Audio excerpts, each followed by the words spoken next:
Hi everyone, so I'm going to talk you through how to sew a baseball cap. So the cap is made of a 6-piece crown, a peak, and it's secured at the back with a Velcro band. If you want to decorate your cap like these here, you can sew on a patch at the end as the final step, or you could embroider the cap as in my lemon example. If you want to embroider before you start construction and make sure you interface each panel that you're planning to embroider.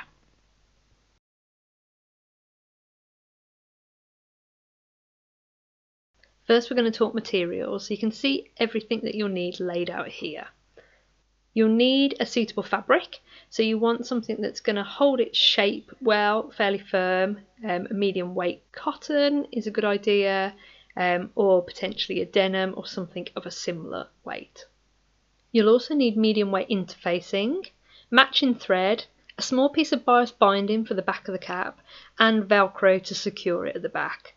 Finally, we'll also need something to fill the inside of the peak.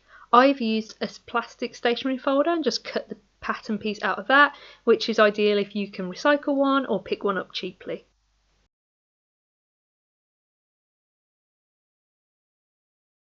Next we're going to run through the pattern pieces, which you can see here cut out in paper and in fabric. So in millinery, lots is cut on the bias, and you can see that marked here on the grain line of the crown pieces and also the peak. So you see the grain line shows that those pieces should be cut on the bias. It'll just help them to sit better.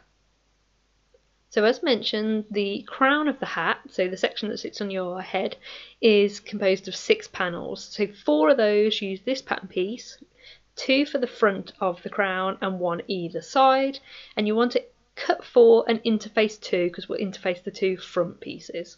The last 2 panels of the crown at the back use this pattern piece, and this has a cutout so it can accommodate the strap which closes the cap at the back. For the peak of the cap, put 2 in fabric on the bias, and you can interface as well for added stability. And then you need to trim the pattern piece down to that inner line on the paper pattern piece and cut 1 in your filler, and I'd recommend using a plastic folder for that. The closure band, which will be used to close the cap at the back, you want to cut 2 on the grain line of your fabric, and you want to interface half as shown on the pattern piece. So finally, the inner band, which will keep the cap size accurate to your head measurement. You want to cut this on the grain line. You don't want this pattern piece to stretch, and you want to interface the section that's marked on the paper pattern piece.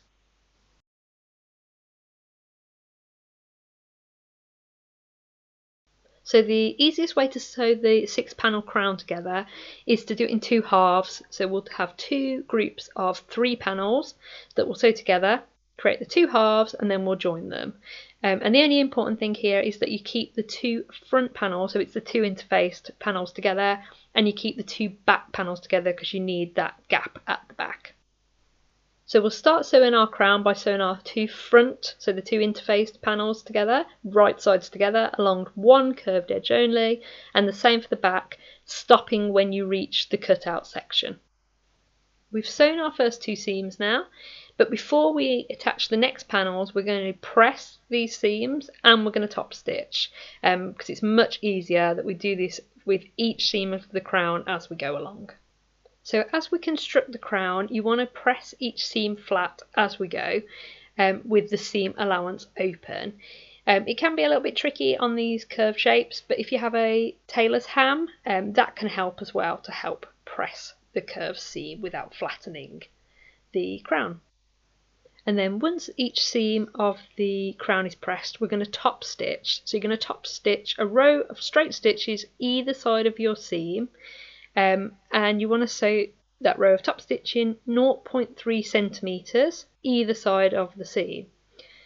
Once you've sewn those rows of top stitching, you can then cut off the excess seam allowance. So here you can see I've sewn a row of top stitching that side, and then I'm trimming off the excess seam allowance on the outside of my row of top stitching.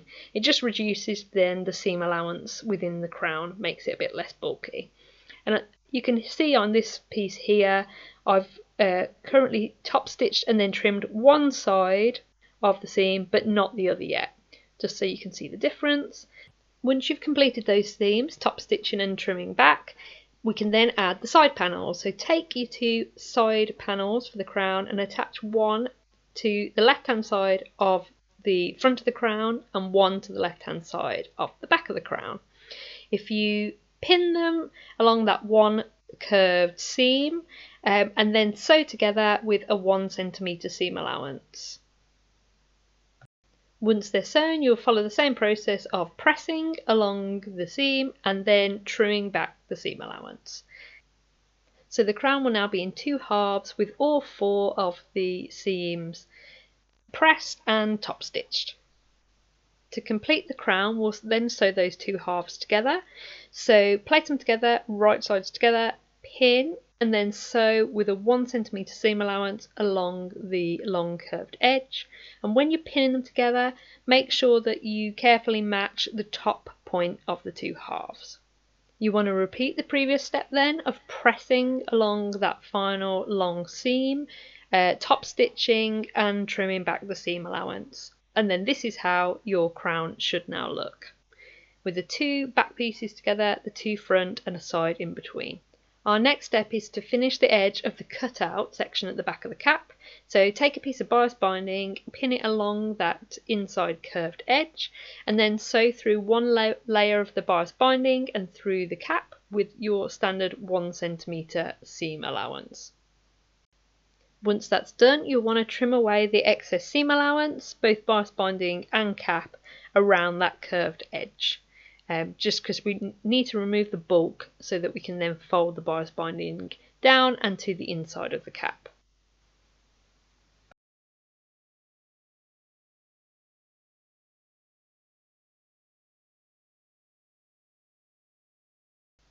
Then fold the folded bias binding to the inside of the hat to create a nice clean edge. Pin that in place and sew them together using a 0.5 seam allowance from that curved edge. Make sure you're catching the bias binding the whole way around and try not to stretch that curved edge as you sew.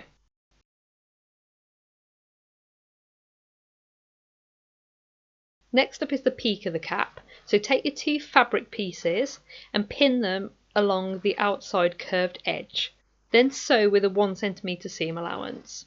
We want to remove the bulk from the seam allowance, so trim and grade your 2 seam allowances, and you also want to snip into the curved edges to remove that bulk as well. Once you've done that, turn right side out and give the piece a good press. So you should have already cut out a version of the peak without seam allowances in plastic to pop inside to make sure the peak keeps its shape. So pop that inside now. When you're doing that, try and push the seam allowance around the inside of the peak to one side of the plastic, and that'll be at the bottom of the peak. It just keeps that bulk to one side. Once that's in, pin and then basting stitch around the top curve with a 1 centimetre seam allowance. We're then going to attach the peak to the cap. You want to start by matching the centre point of the peak, so that's the notch that's marked on the pattern piece, with the centre front of the cap, which is obviously your seam between the 2 centre panels. Once you've matched the centre, you can then pin the rest of the peak to the bottom of the crown along the full length of the peak. Sew the peak to the crown with a 1 centimetre seam allowance. It's easier to do that from inside the crown rather than from the peak side.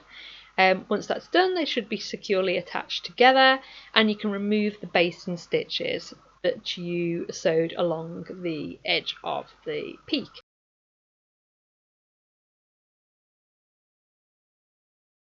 Next step is to prepare the closure bands. So you want to fold these right sides together along the long edge.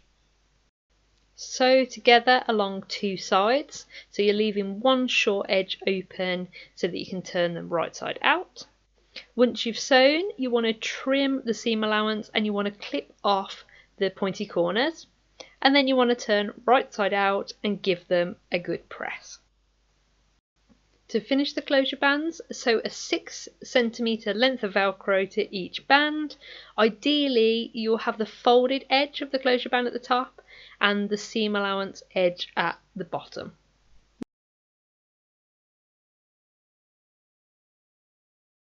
Next we're going to prepare the inner band, lots of pressing.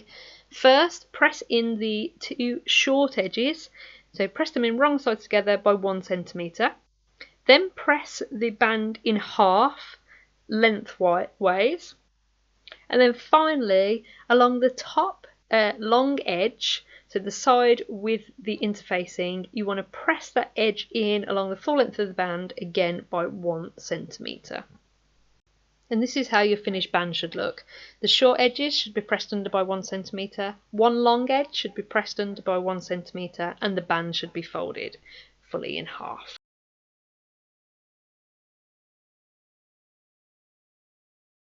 So we'll then attach the long edge of the inner band without interfacing to the crown, right sides together, and it should wrap around the whole bottom edge of the crown between the cut out section. We'll sew that in place with a 1 centimetre seam allowance, and this is what that seam should look like after you've finished sewing. Fold the inner band then to the inside of the cap along that seam you've just sewn that joins it to the crown, and give it a good press along that seam as well to get a nice flat bottom edge of the cap. And the inner band should stay folded along that seam you previously pressed along its length. Attach a closure band to each side of the cutout section. You want to overlap them by the 1 centimetre seam allowance at that short edge, and you want to position them nice and straight, about 0.3 centimetres from the bottom edge of the cap, and secure with a couple of rows of stitching.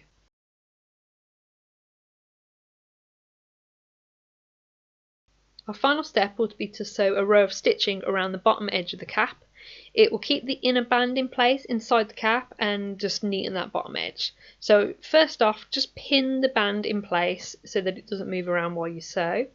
And then you'll sew a row of stitching approximately 0.3 centimetres from the bottom edge of the cap all the way around, starting and stopping at the cut out section.